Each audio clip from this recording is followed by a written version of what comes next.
చంద్రుని కాలం నాటి రాజ్యాంగ పద్ధతి, భౌగోళిక పద్ధతులు కొద్దిగా తెలుసుకోవాల్సిన అవసరం ఉంటుంది. సార్వభౌమ అనే పదం తెలుసుకునే ముందు ఆనాటి రాజ్య పద్ధతులు ఏ విధంగా ఉండేవంటే, అతి చిన్న పొలిటికల్ ఎరీనా అంటాము, అయితే పొలిటికల్ ఏరియా, రాజ్యాంగానికి సంబంధించినటువంటి పద్ధతి ఉండేటువంటి స్థలానికి జనపదము అనేటువంటి పేరు ఉండేది. జనపదము. ఆ జనపదంలో కొన్ని వందల గ్రామాలు ఉంటూ ఉండేవి. ఆ జనపదాలని, అందుకని అందులో ఉండేటువంటి వాళ్ళని జానపదులు, జనపదం నుంచి వచ్చినటువంటి పదం జానపదం.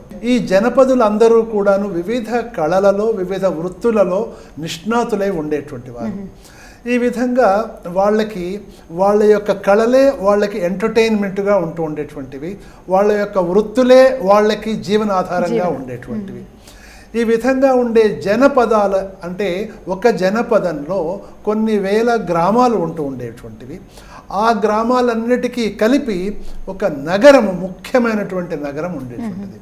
దీనికి ఆధారంగా మనం మాట్లాడుకునే ప్రతి విషయము కూడాను రామాయణంలో రికార్డెడ్ ఎవిడెన్స్గా ఉన్నటువంటి పదాలనే మనం మాట్లాడుకుంటాం. ఇక్కడ